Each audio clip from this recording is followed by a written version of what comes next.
इथे शरमले देवत्वही त्या शूरत्वाच्या तेजात, गुफा हिरदसो शतप्रणाम करतो नीरा नदीच्या खोऱ्यात.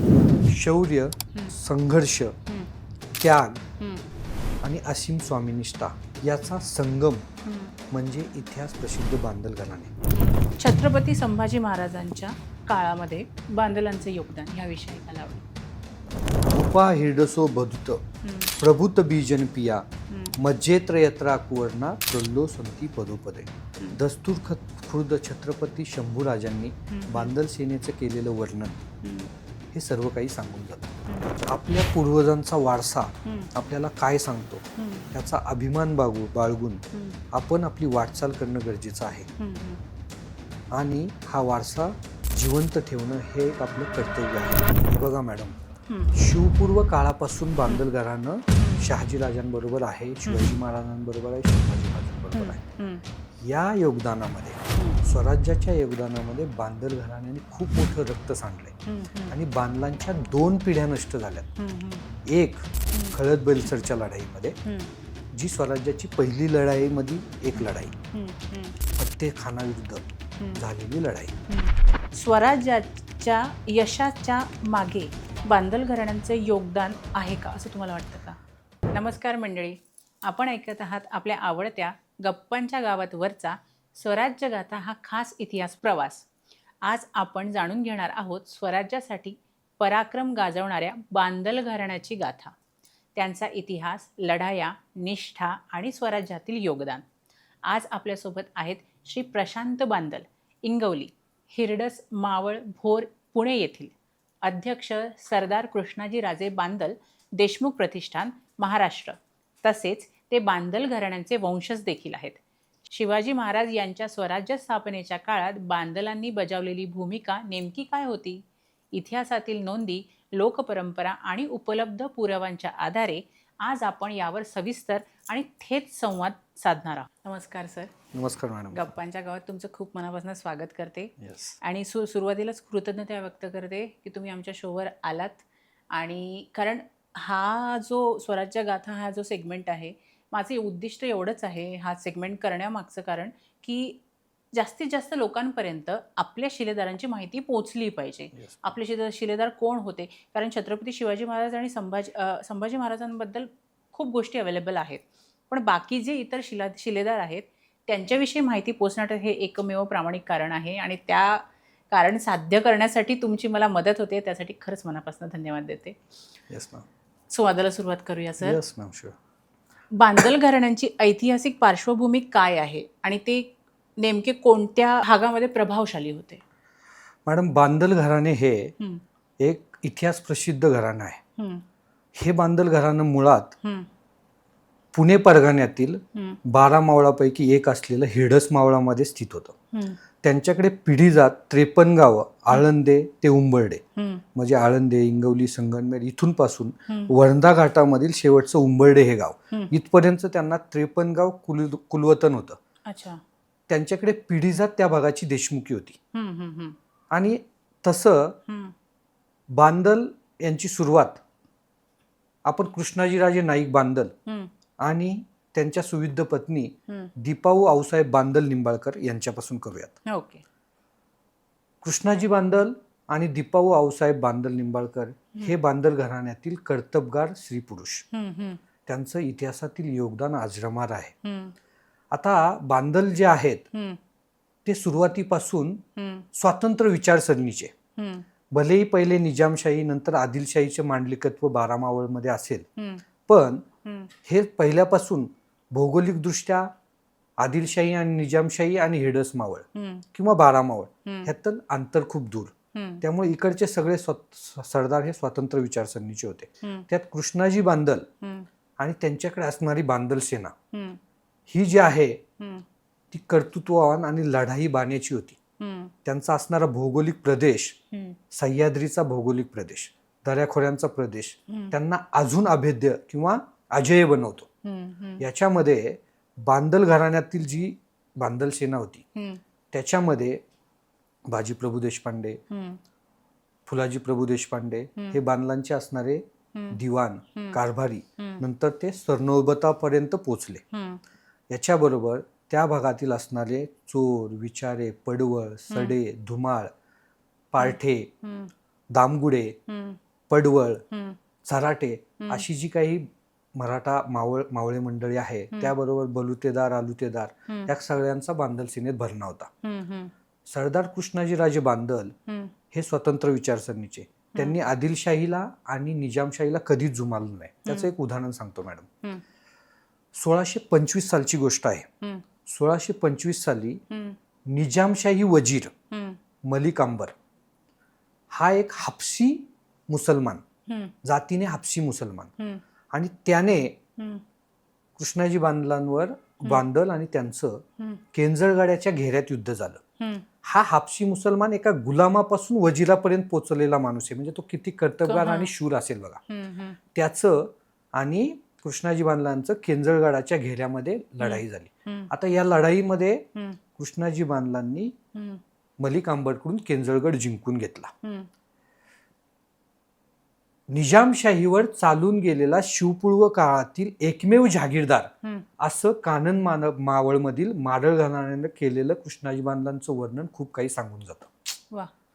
तर असे हे कृष्णाजी बांदल, त्यांचं एवढं प्राबल्य होतं, तरवारीच्या जीवावर त्यांनी 12 मावळमध्ये आपला वचक ठेवला होता आणि 12 मावळमधलं दायित्व ते वसूल करत होते. दायित्व म्हणजे महसूल गोळा करायचे. आणि त्याच्यावरून 12 मावळमध्ये पण त्यांच्या भरपूर कटकटी होत होत्या. म्हणजे आदिलशाही आणि निजामशाहीला जुगारून आपण एक स्वातंत्र्य आपलं अस्तित्व आहे, म्हणजे स्वातंत्र्याची बीज मी तर म्हणेल कृष्णाजी बांदलांनी रोवली, दीपाऊंनी रोवली.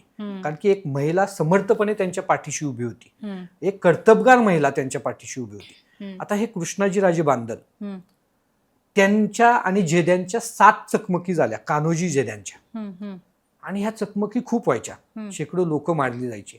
7व्या चकमकीमध्ये दीपाऊ आऊसाहेब बांदल निंबाळकर यांनी कृष्णाजी राजांना सांगितलं की तुम्ही मी सांगेल त्या पद्धतीने लढाई करा. त्यांनी मार्गदर्शन केलं, त्यांनी सांगितलेल्या भागामध्ये लढाई केल्या.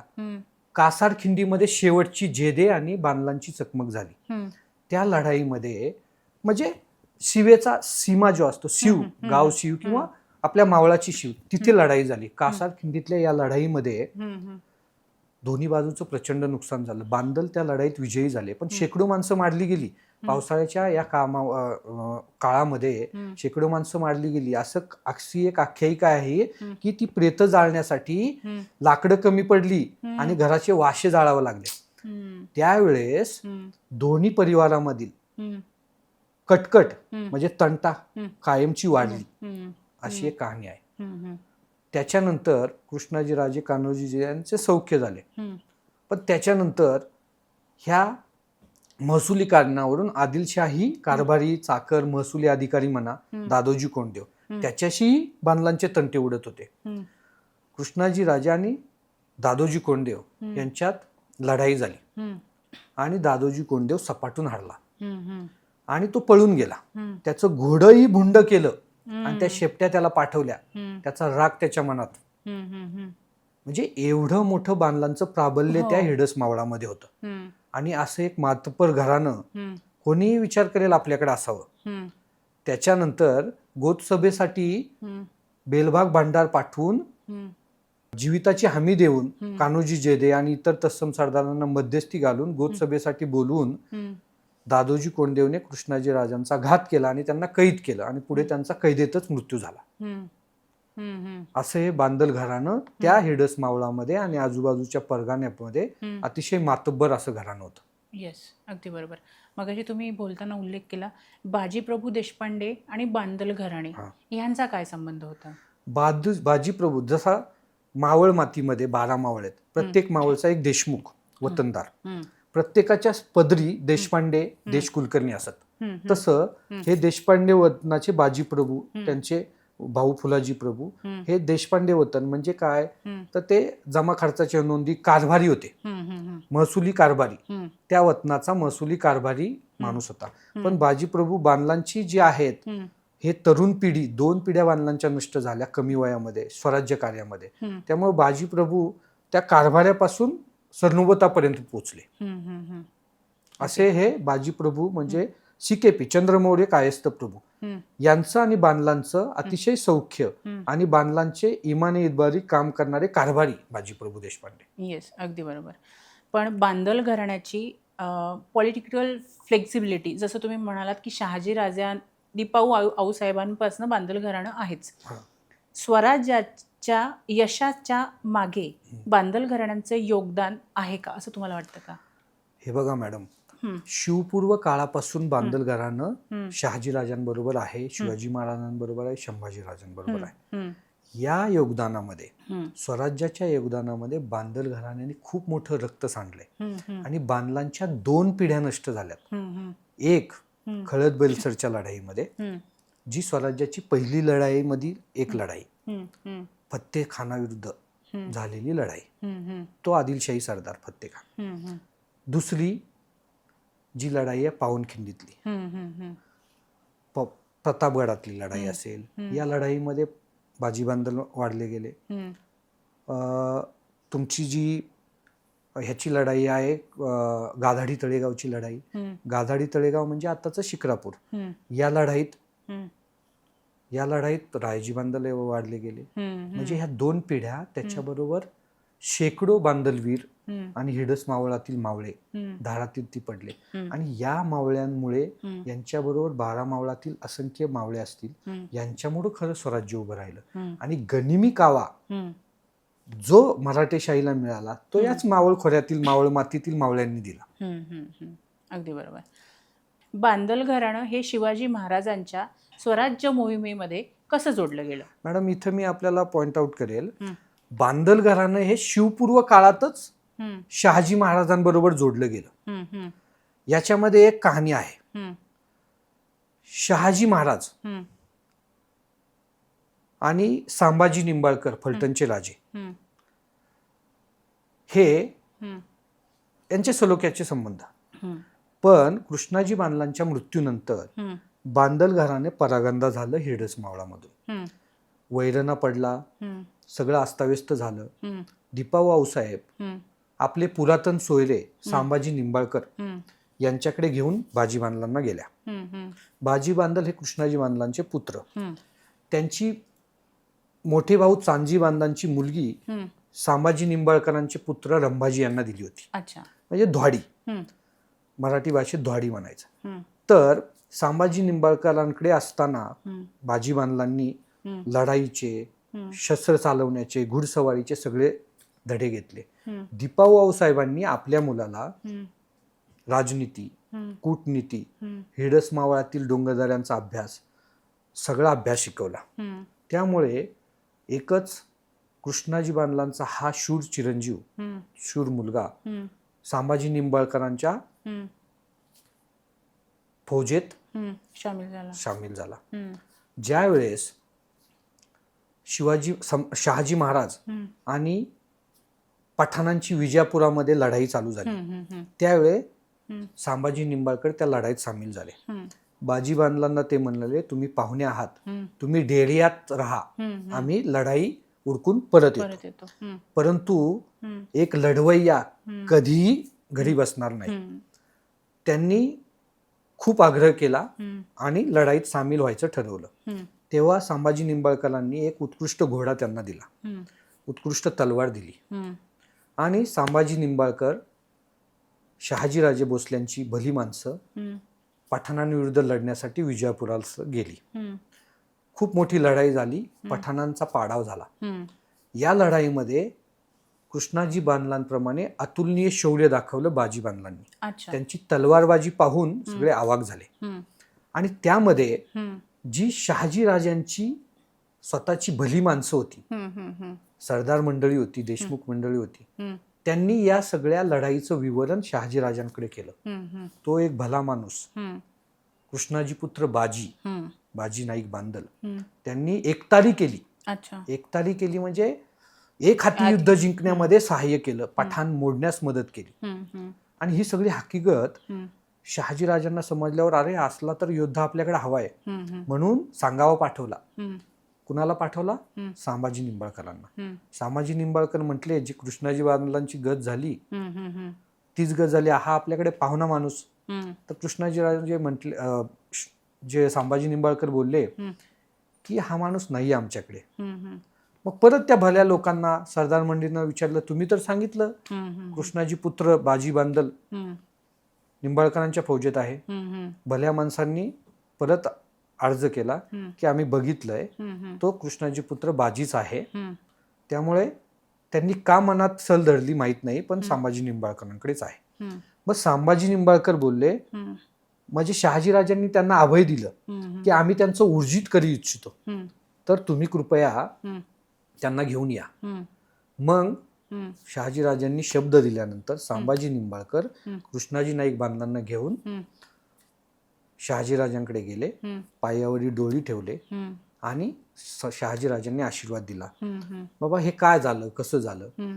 तर हम्म, त्यावेळेस बाजी नाईक बांदल म्हटले हम्म, की आमच्या वडिलांचा घात झाला, कृष्णाजी नारायणांचा घात झाला, हम्म, आम्ही एखाद्या कारभाऱ्याकडे का जावं, हम्म, हम्म, आम्ही आमच्या तोलामोलाच्या माणसाकडे जाऊ. हम्म, हम्म, आणि त्यावरून हम्म, डाव धरून गोदसभेला बोलवून हम्म, कृष्णाजी बांदलांना कैद करून त्यांचा कैदेतच मृत्यू झाला. ओ, त्यामुळे आम्ही कुटुंब कबिला सोडून परागंदा झाले. हम्म, हम्म, मग शहाजीराजांनी त्यांना बहुमानाची वस्त्र देऊन त्यांचा सन्मान करायचं ठरवलं हम्म, आणि बहुमानाची वस्त्र आणली. हम्म, त्यावेळेस बाजी नाईक बांदल उत्तर दिलं, हम्म, आम्हा कसला बहुमान, कुटुंब कबिला, आई वडील, आई कुटुंब कबिला परागंदा झाल्या, दीपाऊ वगैरे परागंदा झाले, हम्म, कुटुंबाचे व्यवस्थित झालं म्हणजे आमचे झालं. हम्म, मग त्यावेळेस शहाजीराजांनी हम्म, संभाजी निंबाळकरांना सांगितलं, दीपाऊ, बाजी नाईक बांदल परत तुमच्या वतनावर या, हम्म, तुमचा वतनाचा कारभार सांभाळा हम्म, आणि हम्म, साहेब कामावरती हम्म. सदैव हम्म, तयारीत राहा. हम्म, त्यावेळेस पायावरी डोळी ठेवून शहाजीराजांनी त्यांना आशीर्वाद दिला. हम्म, आणि तेव्हापासून बांदाल घराणं हम्म. स्वराज्यात स्थापन. स्वराज्य कार्यात म्हणजे शहाजी महाराजांपासूनच पासून. स्वराज्य कार्यात सामील झालं, येस, असा इतिहास आहे. ओके. बांदलांचं योगदान, पावनखिंडची जी लढाई झाली होती त्याच्याबद्दल मला सविस्तरपणे ऐकायला आवडेल. मॅडम, याच्याबद्दल मी एक काव्यपंक्ती सांगू इच्छितो. प्लीज. इथे शरमले देवत्वही त्या शूरत्वाच्या तेजात, हम्म, भुफा हिरदसो शतप्रणाम करतो नीरा नदीच्या खोऱ्यात. वा. हम्म, मॅडम, बांदल घराणे हम्म, हे नीरा नदी काठी हम्म, म्हणजे नीरा नदीच्या खोऱ्यात, हम्म, आळंद, इंगवली, संगनमेर, इथून पुढे पिसावडे, मवडे ही त्यांची गावं, हम्म, निगुडघर, सांगवी, इथून वरंदा घाटापर्यंत असणाऱ्या उंबरड्यापर्यंत 53 गावची जागिरी त्यांच्याकडे होती. हा जो भाग तुम्ही भूभाग बघितला, हम्म, तर पन्हाळा ते पावनखिंडीचा जसा भूभाग आहे तसाच सेम भूभाग आहे. हम्म, दलदलीचा प्रदेश, नद्यांचा प्रदेश, डोंगर, उंच सखल डोंगर, हम्म. गर्द झाडी, अच्छा. हिंस्र प्राणी, हम्म, ह्याच भूभागात बांदल सेना वाढलेली आहे. हम्म, हम्म, लढाईच्या धामधुकीच्या काळात लढाई करणे आणि ऐन शांततेच्या काळात शेती करणे, हम्म, ही शेतकऱ्यांची, कष्टकऱ्यांची फौज, त्यामुळेच ती त्या लढाईमध्ये एवढी इफिशियंट होती. हम्म, पन्हाळा किल्ला घेतल्यानंतर हम्म, हम्म, शिवाजी महाराजांनी त्याच्या बेबुदीकरणाची जबाबदारी बांदल सेनेवर दिली होती. हम्म, बांदल सेना, रायजी बांदल असतील, बाजी प्रभू असतील, फुलाजी, ही सगळी त्या पन्हाळागडाचं काम बघत होतं, बेबुदीकरणाचं. हम्म, शिवाजी महाराज हम्म, पन्हाळगडावर असताना हम्म, आदिलशहाचा सरदार हम्म, सिद्दी जोहर, हम्म, हम्म, त्याने पन्हाळ्याला वेढा दिला. जवळजवळ 10,000पेक्षा अधिक फौज देऊन पन्हाळगडाला वेढा. हम्म, पन्हाळगडाचा वेढा जवळजवळ 6 महिने चालला. हम्म, हम्म, रसद हम्म, रसद पुरवणं कठीण झालं. हम्म, इकडून दीपाऊ आऊसाहेब हम्म, हम्म, ह्या रसद पुरवण्याचं काम करत होत्या. हम्म, जिथं वेढा ढिल्ला पुढेल तिथून रसद पुरवणं. हम्म, आपला मुलगा अडकलाय, हम्म, आपलं सैन्य अडकलंय. हम्म, हिडस मावळामधील जवळजवळ 600चा जमाव त्यावेळी महाराजांबरोबर होता. सगळ्यांना खाणं पिणं, कोठारं संपली. हम्म, शिवाजी महाराजांनी ठरवलं पन्हाळ्याचा वेढा तोडायचा, हम्म, फोडायचा हम्म, आणि विशाळगड खेळणा किल्ल्याकडे कूच करायची. हम्म, हम्म, बरं, मग टाईम ठरवावं लागेल, हम्म, आजूबाजूची व्यूहरचना करावी लागेल, हम्म, सगळ्या गुप्तहेरांची चौकशी करावी लागेल. हम्म. अशा परिस्थितीमध्ये त्यांनी तारीख निवडली 12 जुलै अच्छा. 1660. 60. याच्यामध्ये हम्म, त्यांनी प्रतिशिवाजी म्हणून शिवाकाशीदांना बोलण्यासाठी पाठवलं. मी का म्हटलं तुम्हाला इथे शरमले देवत्वई, समोर साक्षात मृत्यू दिसतोय. अशा परिस्थितीमध्ये हे मावळे, त्यांना लढायचं होतं, एवढी मोठी सेना. बरं, त्या फाजल खान, सिद्धी जोहर, सिद्धी मसूद यांना जर फसवलं तर समोर मृत्यूच आहे. मग बोलण्यासाठी म्हणून शिवाकाशीत तयार झाले, शिवाकाशीत पुढे गेले, बोलणी चालू केली. तेवढ्यात खानाला, सिद्धी जोहरला गुंगारा देऊन महाराज किल्ल्यावरून खाली निसटले. बरं, जाताना सगळा दऱ्याखोऱ्यांचा प्रदेश, डोंगर, दरी, झाडी, किर्द झाडी, अशा परिस्थितीमध्ये त्यातून वाट काढणं. बरं, त्या बेबुदीकरणाच्या कामानिमित्त बांदल सेना तिकडे होती. डोंगर दऱ्यात राहण्याचा अनुभव, गड किल्ल्यांच्या वाटा सगळं माहिती होतं. त्यामुळे बांदल सेना तिथून महाराजांना घेऊन निघाली. बांदल सेनेबरोबर हिडस मावळातील बाजीप्रभू देशपांडे, फुलाजी प्रभू देशपांडे, शंभूसिंह जाधवराव, चोर, विचारे, पडवळ, सडे, धुमाळ, चराटे, दामगुडे, कामठे, ह्या अशा प्रकारची मावळ मातीतील मावळे, आलुतेदार, बलुतेदार यांची फौज सगळे घेऊन महाराज निघाले. इकडे खानाला समजलं, फत्तेखानाने ओळखलं की हे शिवाजी महाराज नाहीयेत. त्या क्षणी शिवाकाशीदांचा मृत्यू झाला. अशा परिस्थितीमध्ये सिद्धी जोहरनी आपला जावई सिद्धी मसूद महाराजांवर धाडला. पाठलाग करा, असेल त्या परिस्थितीत शिवाजीला पकडा. मग तिथून पुढे पाठलाग चालू झाला. जवळजवळ पन्हाळ्यापासून विशाळगड खेळण्या किल्ल्याचं जे अंतर आहे 50 ते 60 किलोमीटरचं अंतर आहे. हा प्रचंड मोठा पाठलाग सुरू झाला. बरं, ही लढाई करायची. जर एकाच वेळी सिद्धी जोहर, सिद्धी मसूद पाठलाग करतोय, मसुदाच्या सैन्याच्या तावडीत सापडलो तर त्याचं सैन्य 4 ते 5 हजार, आपल्याकडे 600. अशा परिस्थितीमध्ये लढाई करणं सोपं नाही.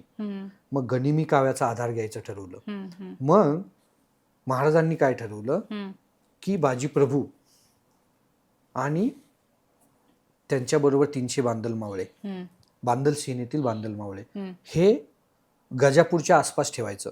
आणि रायजी बांदल हे त्यावेळेस वयाने लहान होतं, त्यांचं लग्न झालं नव्हतं. त्यांना घेऊन शिवाजी महाराज खेळण्याकडे कूच केली. आता या 300 उरलेल्या मावळ्यांना माहित होतं काय होणार आहे, समोर साक्षात मृत्यू. अशा परिस्थितीमध्ये गजापुरापासून पांढरपाणी, गजापूर, पावनखिंड म्हणताच येणार नाही सुरुवातीला आपल्याला, ही होती गजापूरची घोडखिंड. तर अशा एरियामध्ये जागोजागी युद्ध झालं. तीरकामट्यांची सेना असलेली बांदर सेना, कोणी भडचा चालवला, कोणी तलवार चालवलं, कोणी भाला चालवलं. हत्यारं खिळखिळी झाल्यानंतर दगड, धोंडे चालवले आणि त्या पावनखिंडीच्या आसपास घनघोर युद्ध झालं. प्रचंड मोठा रक्तपात झाला. अशा परिस्थितीमध्ये शिवाजी महाराज पुढे गेले होते. सुडव्यांचा वेढा फोडून त्यांना पन्हाळगडावर जायचं होतं. या खेळण्या किल्ल्याकडे विशाळगडावर जायचं होतं. त्याचं पूर्वीचं नाव खेळणा. तिथे जाऊन इशारतीच्या तोफा द्यायच्या होता. तोपर्यंत ही जी आहे बांदल सेना, बाजीप्रभू, फुलाजी प्रभू हे लढत राहिले. त्यांनी सिद्धी मसूदला खिंडीतच थोपवलं आणि अशी ही घोडखिंड त्या रक्तसंहाराने पावन झाली. म्हणून मी तुम्हाला म्हटलं इथं शरमलं ही देवत्व. आणि त्यावेळेस हा 1630चा काळ मॅडम. शिवाजी महाराज 30 वर्षाचे होते. 1674ला छत्रपती शिवाजी महाराज हे छत्रपती झाले, त्यांचा राज्याभिषेक झाला. म्हणजे जवळजवळ 24-25 वर्षाच्या 34 वर्ष अगोदरचा काळ. म्हणजे स्वराज्याचा प्राण या लढाईने वाचवला, स्वराज्य अबाधित ठेवलं. आणि ही लढाई न भूतो न भविष्यती अशी घडली. मॅडम, तुम्ही ऐकलं असेल, काही इतिहासकार, काही इतिहास अभ्यासक मुले हे या लढाईला थर्मोपाईलचे युद्ध म्हणतात. हे थर्मोपाईलचं युद्ध ग्रीक मधील युनान सेना आणि जे याच्यामध्ये पर्शियन पहिला राजा जक्सिस यांच्या विरुद्ध झाली होती. तर ह्या लढाईची याला उपमा देतात. म्हणजे ही लढाई न भूतो न भविष्यती अशी झालेली आहे. आणि या लढाईत बांदलांची एक पिढी नष्ट झाली, पूर्ण रक्तसंहार झाला. म्हणून इतिहासकारांनी याला घोडखिंडीला पावनखिंड असं नाव दिलं. ती पावनखिंड बांधलांच्या रक्ताने पावन झाली. अगदी बरोबर. अशी ही पावनखिंडीची लढाई, लढाई होती. इथं अप्रतिम लढाई, यामध्ये अप्रतिम युद्ध कौशल्य आणि त्या बांदल सेनेतील सर्व मावळे जवळजवळ धारातीर्थी पडले.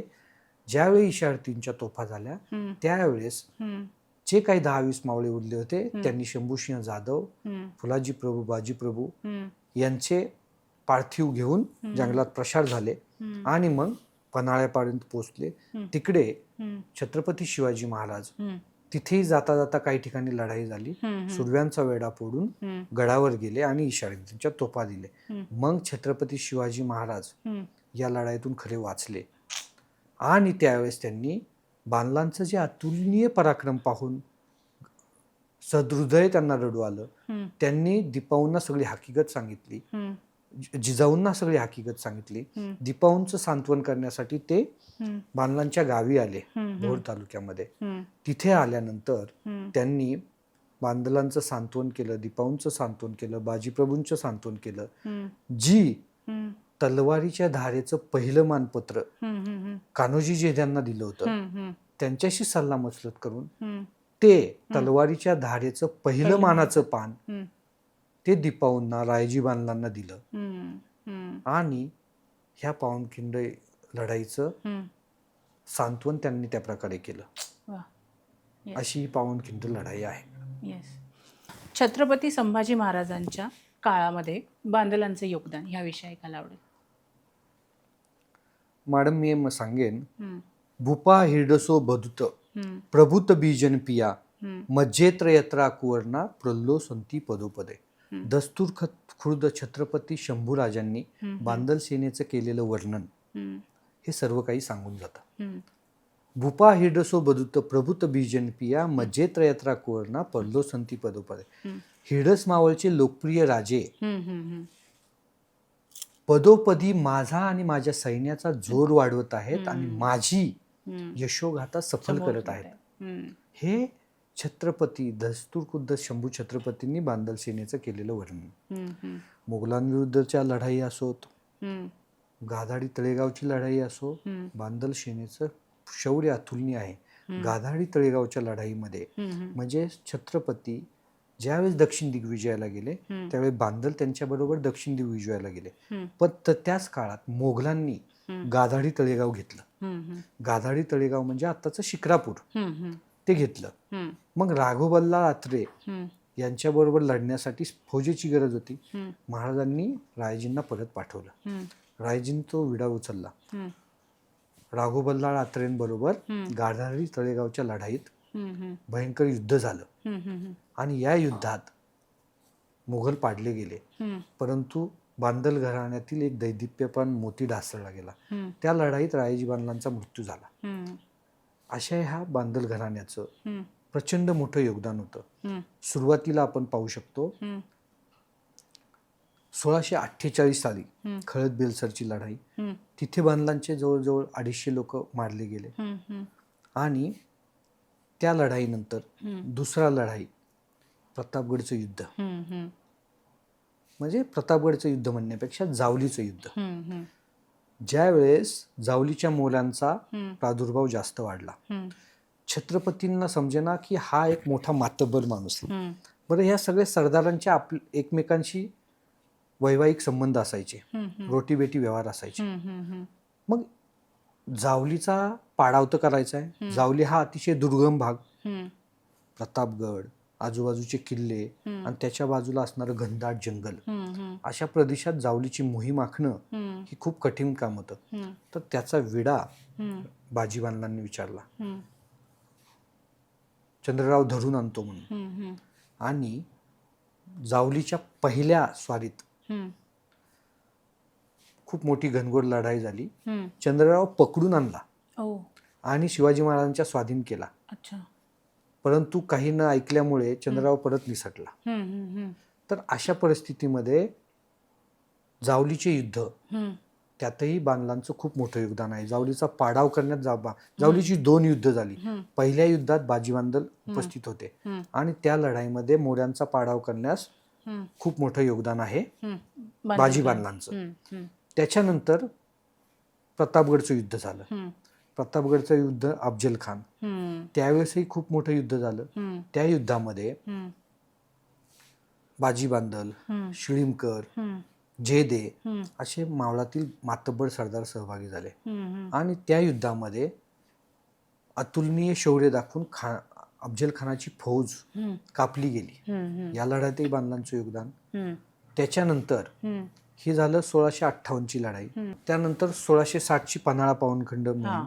हा त्याच्यानंतर आपण पाहू शकतो 1663चा शाहिस्ते खानावर ताफा. हम्म, हम्म, शाहिस्ते खान हम्म, पुण्यात आला लाखोंचं सैन्य घेऊन. पुण्याच्या आजूबाजूचा प्रदेश बेचिलाक केला हम्म, आणि लालमानवर कब्जा करून कब्जा लालमात राहू लागला. हम्म, हम्म, तर शिवाजी महाराजांचं बालपण लाल महालात गेलं होतं. हम्म. त्या परिसराची, त्या वाड्याची, गुप्त दरवाजांची खडानखडा माहिती माहिती महाराजांना होती. मग शिवाजी महाराजांनी निवडक मावळ्यांसह ती मोहीम आखली हम्म, हम्म, हम्म, आणि शाहिस्ते खानावर छापा मारायचं ठरवलं. हम्म, त्यामध्ये रायाजी बांदल, हम्म. कोयाजी बांदल हम्म. आणि मावळातील 12 मावळातील निवडक मावळे घेतले हम्म, आणि शाहिस्ते खानावर छापा टाकला. हम्म, हम्म, त्या छाप्यामध्ये शाहिस्ते खानाची बोटही तोडली आणि हम्म. तो हम्म. ती भीती घेऊन शाहिस्ते खान पळाला. त्याला मुघल सल्तनतने, हम्म, शाहिस्ते खान हा औरंगजेबाचा मामा, मामा.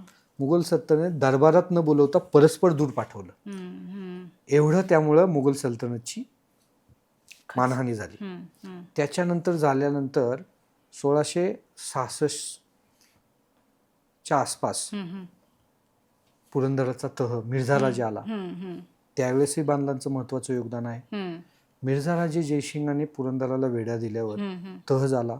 हम्म. 23 किल्ले आणि 1 लाख होणाचा प्रदेश हम्म, दिला गेला. हम्म, हम्म, मग अशा परिस्थितीमध्ये हम्म, शंभू छत्रपतींसमवेत महाराजांना आग्र्याला जावं लागलं. हम्म, त्यावेळेस रायाजी बांदल महाराजांबरोबर गेले. हम्म, त्याच्यानंतर हम्म.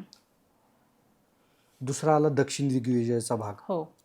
त्याच्यानंतर आला तुमचा गाधाडी तळेगावचं युद्ध. हम्म, अशा या सर्व लढायांमध्ये हम्म.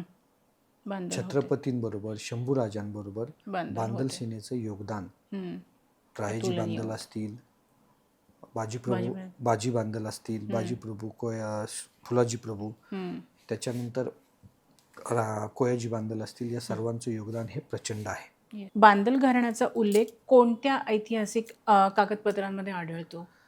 बघा, बांदल घराण्याचे काही ठराविकच कागदपत्र अवेलेबल आहेत मॅडम. हम्म, हम्म, एक आहे बांदल घराण्याची तक्रीर, हम्म, जेधे करिना, जेधे शकावली, हम्म, मारळ घराण्याचं दस्त, हम्म, हम्म, त्याच्यानंतर ढोळ देशमुखांचा मझर, हम्म, त्याच्यानंतर बखर, हम्म, त्याच्यानंतर इतर घराण्यांचे मझर, शिवकालीन पत्र, हम्म, शहाजी महाराजांकालीन पत्र, पत्र. शंभू महाराजांच्या कालीन पत्र, हम्म, राजाराम महाराज कालीन पत्र, हम्म.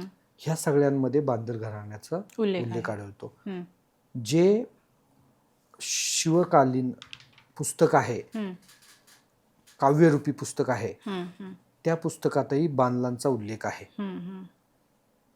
शिवभारत म्हणतात त्याला. अच्छा अच्छा. त्याच्यातही बांदलांचा उल्लेख आहे. येस. लोककथांमध्ये बांदल मावळ्यांचे शौर्य कसे वर्णिले आहे? वर्णन कसे केले? हे पहा, पोवाडेकाराने हम्म, हम्म, बांदल घराण्याला हम्म, एका उंचीवर नेऊन ठेवलेलं आहे. हम्म, हम्म, जैसे हनुमंत अंगद रघुनाथाला, हम्म, हम्म, तैसे जेधे बांदल शिवाजीला. हम्म, हम्म, म्हणजे ह्या एका पंक्तीने, हम्म, हम्म, म्हणजे जेधे करिनामध्ये, जेधे शकावलीमध्ये ही पंक्ती आहे, त्याला अज्ञानदासाचा पोवाडा म्हणू शकतो आपण. हम्म, हम्म, या पंक्तीने बांदल घराण्याचं शिवकाळातील महत्त्व अधोरेखित होतं हम्म, हम्म, हम्म, आणि बांदल घराण्याला हम्म, एका मोठ्या उंचीवर नेऊन ठेवतं. हम्म, हम्म, बांदल घराण्याच्या 2 पिढ्या नष्ट झाल्या. त्यामध्ये हम्म, रणांगणावर लढलेले हम्म, बाजी बांदल असतील, हम्म, रायाजी बांदल असतील, हम्म, कोयाजी बांदल असतील, हम्म, फुलाजी प्रभू, हम्म, बाजी प्रभू असतील हम्म. आणि इतर हजारो ज्ञात अज्ञात मावळे असतील, हम्म, हम्म, यांच्या बरोबरीने दीपाऊंचं महत्त्व आपल्याला धरता येईल. हम्म, हम्म, दीपाऊ साहेब बांदल निंबाळकर हम्म, हम्म, या प्रत्यक्ष प्रतापगड युद्धात सहभागी झाल्या. पावनखिंडीतील सगळं नियोजन त्यांनी केलं. त्याचबरोबर रणनीती, युद्धनीतीचे धडे आपल्या मुलाला, आपल्या नातवाला दिले. आणि या कर्तबगार स्त्रीने प्रत्येक वेळेस आपल्या राजाशी कशी निष्ठा बाळगावी हे अधोरेखित केलं. तुम्हाला माहिती आहे, ज्या वेळेस शिवाजी महाराज शंभू छत्रपतींसह आग्र्याला गेले, त्यावेळेस जिजाऊ रायगडी एकट्या होत्या. त्यांची काळजी घेणं गरजेचं होतं. अगदी बरोबर. बरं, यामध्ये निष्ठा आणि आपला माणूस यामुळं राजांनी दीपाऊंची निवड केली. दीपाऊंना ते आऊसाहेब म्हणत, दीपाऊ आऊसाहेब म्हणत. दीपाऊ आऊसाहेब आणि भोसले घराण्याचं नातेसंबंध, सईबाई निंबाळकर घराण्यातल्या, दीपाऊ निंबाळकर घराण्यातल्या हे नातेसंबंध. दीपाऊ रायगडी होत्या. रायगडी जिजाऊंसोबत त्या 6 महिन्याच्या कालावधीमध्ये राहिल्या, ज्यावेळेस महाराज आग्र्याला गेले. या काळामध्ये जिजाऊंनी दीपाऊंची सेवा घेतली. त्यामध्ये दीपाऊ कशा पद्धतीने काम करतात, किती एक महिला किती धाडशी असू शकते, जिचा पती युद्धामध्ये गेला, जिचा मुलगा युद्धामध्ये गेला, जिचा नातू युद्धामध्ये गेला, शेकडो आप्तसोबतीय 2 पिढ्या नष्ट झाल्या, अशी ही गंभीर आणि कर्तृत्ववान स्त्री कशी आहे याचं उत्तम उदाहरण म्हणजे दीपाऊ आऊसाहेब. आता या दीपाऊ आऊसाहेबांनी जी सेवा केली, त्याच्याबरोबर त्याच्यासाठी शिवाजी महाराज ज्यावेळेस आग्र्याच्या कैदेतून सुटले, त्यावेळेस त्यांनी साडी चोळीसाठी परहर खुर्द हे गाव एकमेव दीपाऊ आऊसाहेबांना दिलेल्याचं इतिहासात उदाहरण आहे.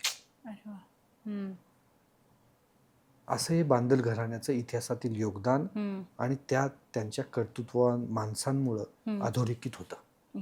आपण सर पॉडकास्टच्या शेवटाकडे आलोय. ओके. बांदल घराण्याकडून आजच्या पिढीला काय प्रेरणादायी संदेश तुम्ही द्याल?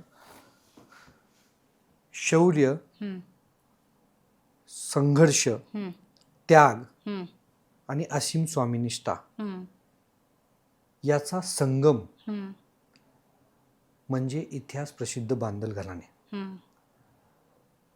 इतिहासाच्या पानांची उजळणी करत असताना आपल्याला त्यामध्ये खूप काही मोठा संदेश मिळत असतो.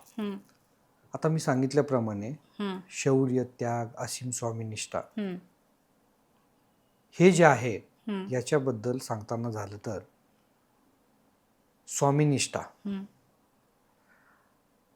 आपण पाहतो की आताच्या काळातील लढाया किंवा आपण ज्या ठिकाणी काम करतो त्या कामाप्रती आपल्याला असलेलं प्रेम, याच्यामध्ये आपण स्वामीनिष्ठा दाखवणं गरजेचं आहे.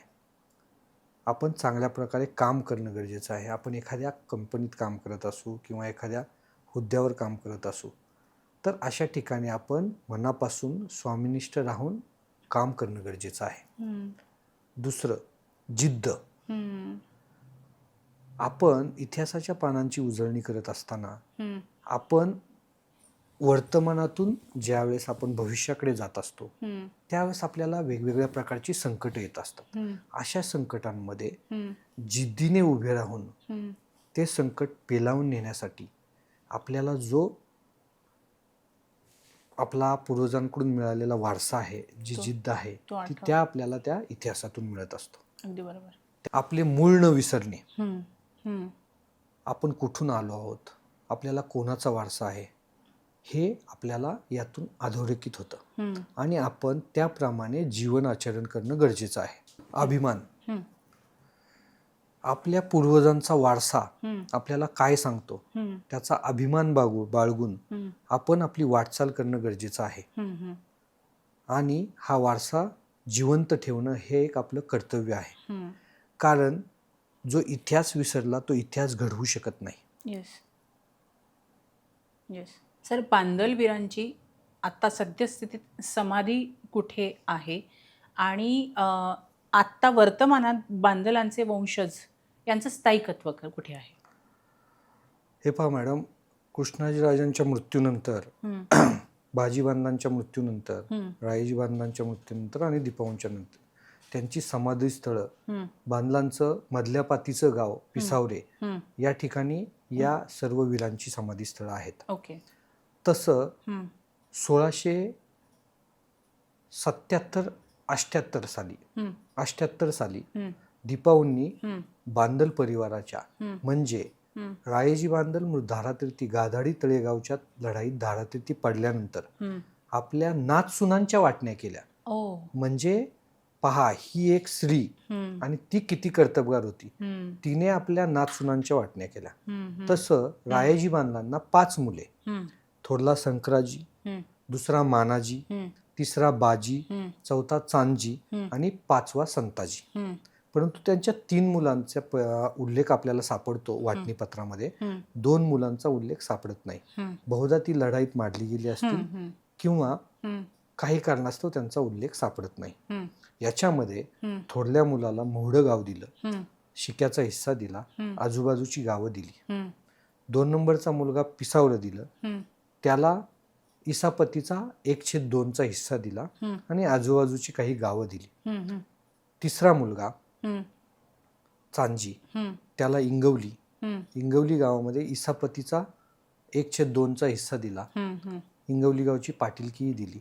हम्म, त्याच्यानंतर हम्म, हे सगळे रायजी बांदल म्हणजे हेडस मावळमध्ये देशमुखीचा कारभार बघणारी, जे देशमुखीचं 53 गावचं वतन होतं देशमुखीचं, त्याची यांनी वाटणी केली. हम्म, महुडं, पिसावरं, इंगवली. हम्म. महुड्यातलं एक घर निगुडघरला गेलं. हम्म, त्याच्याबरोबर हम्म, बांदलांची जी गावं आहेत, हम्म, भोर तालुक्यामधली सांगतो मी आपल्याला. हम्म, याच्यामध्ये हम्म, कोयाजी बांदल ज्यावेळेस शाहिस्तीखानाच्या लढाईत मारले गेले, हम्म, त्यावेळेस त्यांना काही वाढ लागली आणि त्या लढाईनंतर त्यांचा मृत्यू झाला. हम्म, त्यांना शिवाजी महाराजांनी आळंदी गावामध्ये वैती शेती इनाम दिली. हम्म, ठीक आहे. आता आळंद, हम्म, संगनमेर, हिंगवली, हम्म, पिसावरे, महुडे, सांगवी, ब्राह्मणघर, कुंड, हम्म, गोकवडी हम्म, ही अशी भोर तालुक्यात बांधलांची गावं. हम्म, त्याच्याबरोबर हम्म, जी पन्हाळ्याची लढाई झाली, हम्म, त्या पन्हाळ्याच्या लढाईमध्ये जे लोक धारातीर्थी पडले, हम्म, तिथून पुढे भोरपर्यंत हम्म, मेढाघाट असेल, हम्म, आलेवाडी, बिबवी, हम्म, अमृतवाडी, मोहडेकरवाडी, हम्म, ह्या त्याच्यानंतर पन्हाळ्याच्या पलीकडचा भाग हम्म, जो आहे सांगलीमध्ये पेठ, जांभूळवाडी, हम्म. त्या परिसरातही बांधल स्थायिक आहेत. अच्छा. त्याच्याबरोबर पुरंदरामध्ये युद्ध झालं. हम्म, तर पुरंदरामध्ये युद्ध झाल्यानंतर पुरंदराच्या जवळपास मोरगाव स्थित बांदल वस्ती आहे. हम्म, हम्म, त्याच्यानंतर पुढे बारामती साईडला बांदलवाडी आहे. हम्म, या भागातही बारामती शहराच्या जवळही बांदल स्थायिक झाले. हम्म, त्याच्याबरोबर पुरंदराच्या या साईडला हम्म, उंडरी वडाचेवाडीमध्ये बांदल स्थायिक झाले. हम्म, त्याच्यानंतर गाधाडी तळेगावचं युद्ध झालं, म्हणजे आत्ताचं शुक्रापूरचं. हम्म, त्या शुक्रापूरमध्ये हम्म, शिक्रापूर, करडे हम्म, ह्या भागातही बांदल अस्तित्वात आहेत. हम्म, हम्म, त्याच्यानंतर तुम्ही नदीच्या पलीकडे श्रीगोंद्यामध्ये घारगाव आहे, हम्म, तिथेही बांदल अस्तित्वात आहेत. हम्म, त्याच्यानंतर तुम्ही बीडमध्ये हम्म, दादेगाव, शिरूर कासार, नायगाव, कडाष्टी, हम्म. परभणीमध्ये सेलू या भागातही बांदल अस्तित्वात आहेत. ओके. पुण्याच्या शहरामध्ये हम्म, कोथरूड म्हणा, हम्म, माले म्हणा, पाषाण म्हणा, हम्म, त्याच्यानंतर लोणावळ्याजवळ हम्म, या भागातही बांदल स्थायिक आहेत. हम्म, ही सगळी बांदल परिवार लढाईच्या निमित्त त्या त्या भागामध्ये काही धारातीर्थी पडले, काही अपंग झाले या कारणास्तव किंवा आजारी पडले या कारणास्तव त्या त्या भागामध्ये त्या त्या लोकांना स्थिरावं लागलं. आणि हा सगळा बांदल परिवार, मूळ जे बांदलांचं वतन आहे ते हेडस मावळामध्ये बांदल वतन, हम्म, त्या वतनावरची जी गाव आहेत तिथे बांदल आजही स्थायिक आहेत. म्हणजे जे वंशज आहेत ती त्या त्या गावामध्ये स्थायिक आहेत वाटणीपत्रानुसार. ओके. खूप छान सांगितलं सर. खरं तर हा प्रेरणादायी जो संदेश मी विचारला त्याचं कारणच हे आहे, मुळात हा सेगमेंट करण्याचं कारणच ते आहे की आजच्या तरुणांना किंवा आपले जे काही पॉडकास्ट बघणारे आहेत, इव्हन लहान मुलापासून तर 80 वर्षाच्या म्हाताऱ्या आजोबांपर्यंत, त्यांना हा इतिहास नव्यानं उलगडून सांगण्याचं कारणच हे आहे, जे तुम्ही जो प्रेरणादायी संदेश तुम्ही दिला आहे.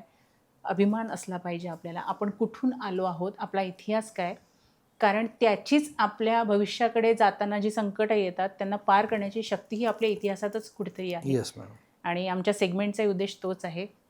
थँक्यू सो मच सर, तुम्ही इतकी छान माहिती दिली, इतकं छानपणे तुम्ही बोललात, त्यामुळे खरंच मनापासून धन्यवाद. आणि गप्पांच्या गावात आल्याबद्दल आणि आम्हाला इतकं छान मार्गदर्शन केल्याबद्दल खरंच मनापासून धन्यवाद करते. Yes ma'am, thank you. आणि तुम्ही जो प्रेरणादायी संदेश सरांनी सांगितला, खरं तर त्या संदेशामध्ये ज्या सरांनी 4-5 गोष्टी सांगितल्या त्याच गोष्टी मला तुमच्यापर्यंत पोचवायच्या आहे. आणि हाच प्रयत्न मी ह्या स्वराज्य गाथा या सेगमेंटमधनं करत असते. मनापासून मला असं वाटतं की बाहेरच्या देशांमधले सुपर हिरोज बघण्यापेक्षा आपल्याकडे ऑलरेडी सुपर हिरो आहेत, त्यांना फक्त नव्याने उलगडण्याचा मी प्रयत्न केला आहे. तुमच्यापर्यंत एक प्रामाणिक प्रयत्न केला आहे पोहोचवण्याचा, आपले सुपर हिरोज कोण होते हे सांगण्याचा. तो तुम्ही नक्कीच गोड मानून घ्याल अशी खात्री करते, बाळगते. आणि आजचा एपिसोड कसा वाटला नक्की कमेंटमध्ये सांगा, लाईक करा आणि कृपा करून शेअर करायला विसरू नका. कारण या पॉडकास्टमुळे तुम्ही शेअर केल्यानंतर हा जास्तीत जास्त लोकांपर्यंत पोहोचल्याने आपलाच इतिहास आपल्याला नव्यानं उलगडणार आहेत. आपली येणारी जी पिढी आहे तिला आपला इतिहास कळणार आहे. त्या उद्देशाने नक्कीच शेअर करा आणि सबस्क्राईब करा. धन्यवाद.